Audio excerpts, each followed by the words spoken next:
Welcome to the Answer Studio. Today I'll be showing you how to create this blossoming balloon tree backdrop. Starting with the square column on the right, you're going to need an electric balloon inflator as well as a balloon sizer box. Inflate two 11-inch balloons at the same time until they're nearly their full size. Then you're going to gently press them against the 8-inch hole in the sizer box and slowly let air out of the balloon until it just fits through.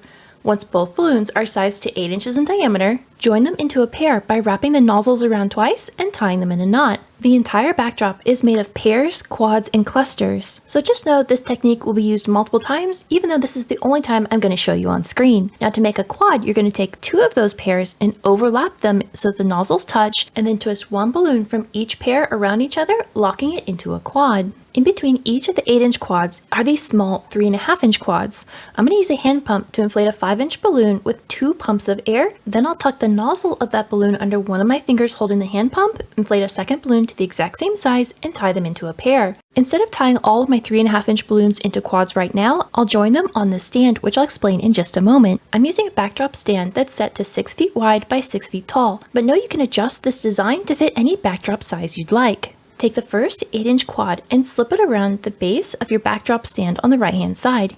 You want to make sure the nozzles of that quad are touching the center pole, and then take the two balloons with the pole in between them and twist them around each other twice. This will lock the quad onto the stand. Then you're going to orient the quad so that two balloons are pointing towards the front. Next, add the 3.5-inch balloon pairs to make a quad around the pole. Place the first pair behind the pole so it's pointing towards the left and the right. Then place the second one on top of it so one balloon points towards the back, crossing over the one on the right hand side, and then you're going to take the balloon that's pointing out the front and the balloon that's pointing out the left and twist those around each other, capturing the pole in between. Each 3.5-inch balloon should sit in the gap between two of the 8-inch balloons below it. Slip the next 8-inch quad onto the pole and twist the two balloons with the pole in between it around each other, securing it to the frame. Gently press down on the balloons of the quad so that they just touch the 8-inch balloons below.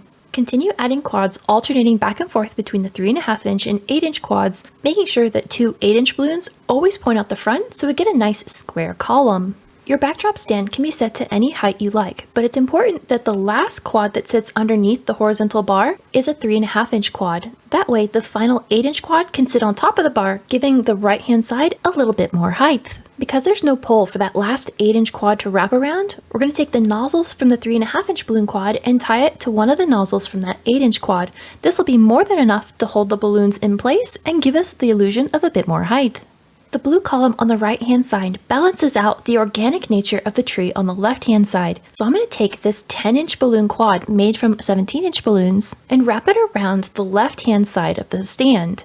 These first two balloon quads are in the color stone so that my tree will be able to sit on top of them and allow me to create winding roots through them in a later step. This quad and the ones following it are all made from 11-inch balloons and progressively get smaller. The rest of my quads will be in cocoa so that they'll blend in with the rest of the tree. By slowly shrinking the size of our quads down, we're defining the shape of the tree and creating a place to tie in our 260 balloons. About halfway up the tree, I'm going to switch over to wrapping the rest of the pole in 260 balloon pairs. Slip the nozzles of a 260 pair under one of the balloons of that topmost quad and attach a second pair on the opposite side. Twist the 260s around the stand, passing them from hand to hand until you reach the end of the shortest balloon.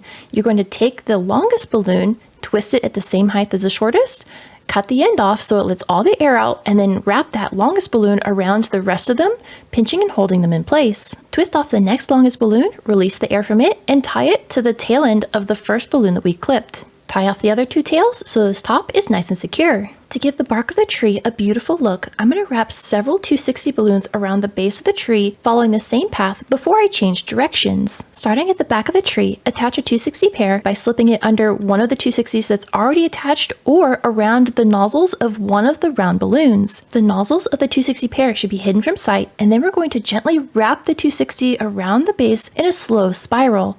Once you get to the end of the balloons, tie the remaining 260 tails in a knot and slip them under one of the round balloons to secure the end. Start the next 260 pair slightly higher than the first, but it will follow the exact same pattern as that first pair and attach it in a similar way. Once 4 or 5 pairs are attached along that same path, I'll look for anywhere there's still round balloons peeking out, and that's where I'll start the next couple 260 pairs to cover those up, but these I'm going to bend in a different direction to give our tree a unique shape. Before completing the bottom of the tree, I need to create an organic garland across the bottom of the design using more of the stone balloons. So I'm going to remove all the air from an empty 260 balloon and tie the end of that to one of the nozzles of the bottommost stone quad on the left-hand side. I'll use this 260 to attach all of my quads starting on the left. I'm going to alternate adding quads that are made up of 3 11-inch balloons and 1 17-inch balloon and 1 quad that's all 11-inch balloons. To give this garland an organic look, the balloons are inflated to a variety of sizes and you don't need to use a sizer box. Once 6 quads are all tied together, I took the end of that 260 and tied it to one of the nozzles of the blue balloons, so each end of the garland is secured to the stand. To fill in any gaps and give a little bit more texture to our bottom garland, I've created these mini clusters by tying 2 4.5-inch balloon quads together using an empty 260 balloon that I cut in half and tied a quad onto each end of that 260 by simply wrapping it back and forth in a figure 8 pattern over 2 of the balloons in each of those quads,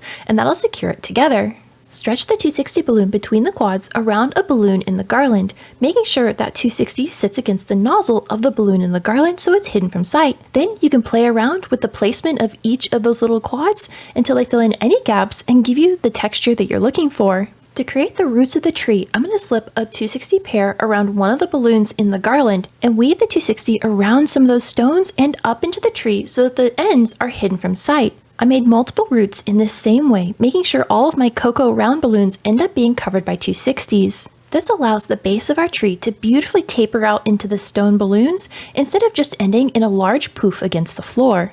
Before I cover the upper section of the tree in more 260s, I want to add a branch that connects with the horizontal pole of the stand. Slip a 260 pair under one of the 260s already in the tree about halfway up. Then tightly twist those 260s around each other until you get to the end. If this isn't enough length to get to the horizontal pole, pinch and twist an air bubble so you have a place to tie in another 260 pair and continue twisting that one until you reach the horizontal pole. Where the 260 meets the pole, pinch and twist it so it holds the air in place. Snip the ends of those 260s to release any extra air, and then tie the 260 tails to that horizontal pole so it won't let any air out and holds it in place. Continue wrapping 260s around the trunk of the tree until all of the round balloons are covered and you're happy with the thickness of the trunk. Don't worry about how the top of the tree looks at the moment because we're going to cover all of that with clusters of 6 balloons to look like the tree's canopy. Slip a cluster of 6 around the stand so that the nozzles of the cluster are touching the stand, and then take the 2 balloons with the stand in between them and twist them around each other. And I want to make sure I pull this first cluster all the way down so that we hide the top of our 260s,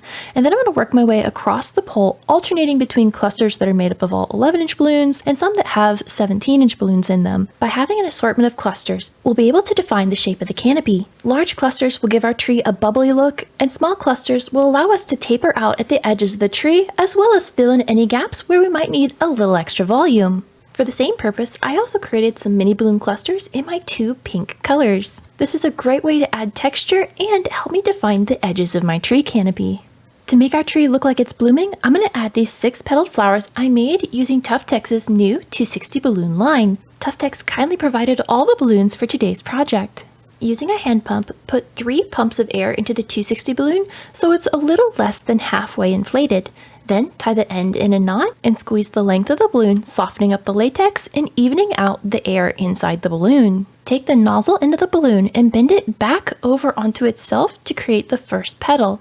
We want this bend to be about 3 finger widths long. Pinch the nozzle against the body of the balloon and twist the balloon 2 to 3 times. Tuck the nozzle through the center of the petal that you just made and pull it through the back side.